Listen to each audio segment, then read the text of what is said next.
Hey, this is Jurgen, the badass homesteader. Had a busy weekend. On Saturday, I had a class with Michael Bush. He's a beekeeper from Nebraska. He goes by the name of Lazy Beekeeper. And then on Sunday was the finals for the first robotics team. And the team did great. I couldn't have asked anything better of them. They placed third out of 32 or 34. And the weekend prior, they placed 9th out of 40. So they did even better this weekend. I am so happy for them. So I want to go over some of the things that I learned during my class with Michael Bush. They're in no specific order, so don't mind my babbling here. So the first thing was, there's two big issues with bees nowadays. There's verroa mites, which is kind of like a small tick that carries on a bee. And then the other issue is pesticides. And it was kind of interesting. It sounds like the issue that we have with verroa mites, it actually might have been caused by us, by humans, and not in the way that you might think. So over the years, we have changed the size of the honeycomb that's inside of these hives. And the reason that we did it is we wanted to make bigger and bigger bees. And bigger bees mean they have longer tongues. And the issue why we wanted to create bees with longer tongues is so that they could get into red clover. The natural bee can't get in there. Their mouth is just too small. They can't reach down into that flower. So a natural honeycomb size is about 4.7 millimeters. And we've been increasing it little by little. And right now we're settled in right around that 4.5 millimeters. So if you think about that, that's like having a 200-pound person that over the years we've created into a 300-pound person. So there's going to be issues because of that. So there's some beekeepers that are going towards a foundationless frame. So what does that mean? So this is a typical frame that you'll see in a beehive, and it's plastic. So we as humans have made this grid in this size that we specifically wanted. So the other thing is, this would be foundationless. So the bees drew this out the way that they wanted to. So what does that have to do with the verroa mite? Well, verroa mite thrive on how long the bees actually grow. So when they're in one of these little cells and they're just a little egg and they're slowly growing into a bee, that duration creates an opportunity for the verroa mite to thrive. So by creating bigger bees, they're actually in these cells a little bit longer. So us as humans might have created this issue. Another thing that Michael was talking about was stop harvesting honey in the summertime. And the reason was wait until October. This is the best time to figure out how much honey they need to get through the winter time. Sometimes people take off the honey during the summer and then for some reason we have a dry fall. And then the bees can't create as much stores as they normally would. So they don't have enough food to get through winter. So as a beekeeper, what we have to do is we have to start adding feed, sugar, to that whole equation.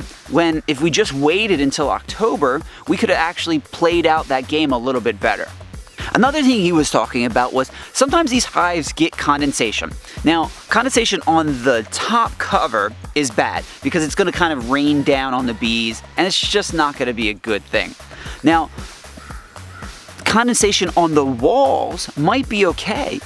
It sounds like that condensation on the walls is kind of like a water fountain for the bees. They can actually go on the walls and grab some of those little droplets and drink. One of the funny things he was saying was, don't cause a problem by trying to fix a problem. And a lot of times people do that. You'll see individuals, maybe they didn't feed them enough for the winter time and it looks like they're going to die out, and the people crack open the hives in the dead of winter and it's freezing cold and they think they're going to save them, but really they're just shocking them, and that's just going to hurt them. So as a beekeeper, we need to be careful that we're not creating another problem by trying to solve one problem. You'll notice that some of my hives are painted. One of my hives is painted. The other hives was done by an old Japanese technique where you burn the wood. And he's a big fan of not painting hives.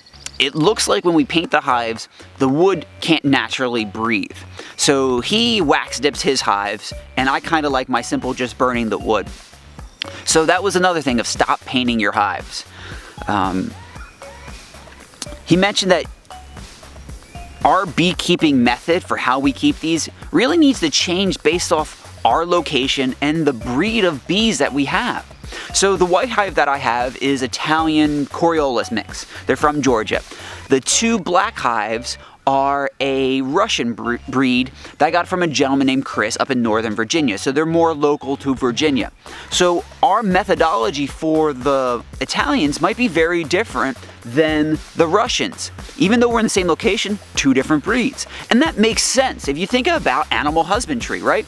We're not going to attack the same animal or the same breed the same way. So that was kind of an eye-opener for me.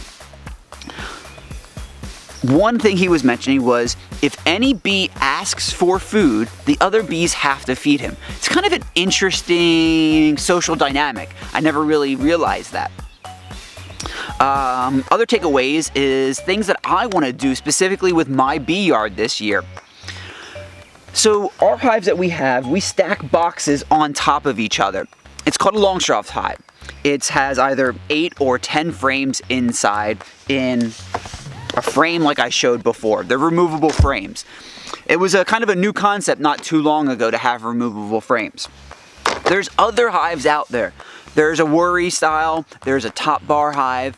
What I want to try to do is something similar to a top bar hive. They sometimes call them a horizontal hive. And actually there's more horizontal hives around the world than there are Longstraws. Longstraws are the preferred method in the States, and they're very, very popular, specifically on the East Coast. So if you went out west, you might see some top bar hives. So a top bar horizontal hive is a hive that's horizontal. There's no stacking of boxes on top of each other. And the benefit of that is these boxes get damn heavy. A medium box full of honey could be 50, 60, 70 pounds. That can be a pain to lift.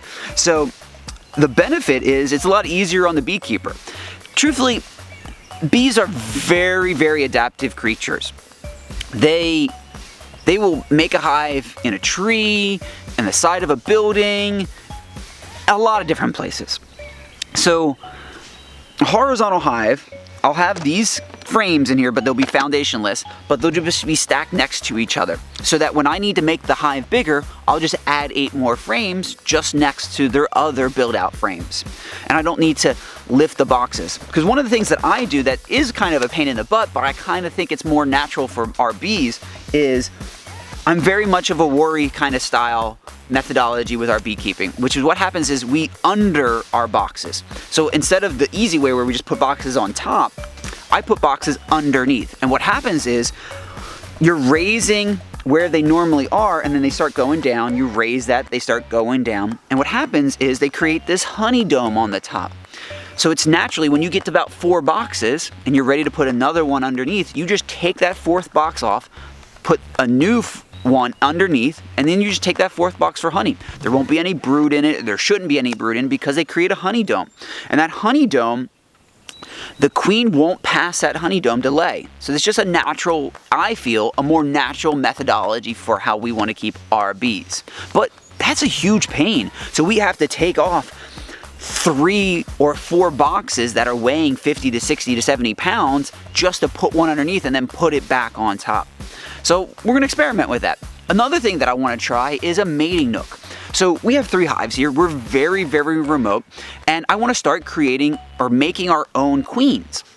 So when we make our own queens, when I do splits or we get a swarm that was in a tree or in a house, I'll be able to put one of our Russian queens into that hive, and after about 6 weeks, all the genes inside of that hive now will be that Russian breed, even though it might have been Italians or Coriolis or a feral hive. Now keep in mind, we might change up that. Like there could be some benefits to keeping some feral hives in our yards. It might create a more diverse gene pool.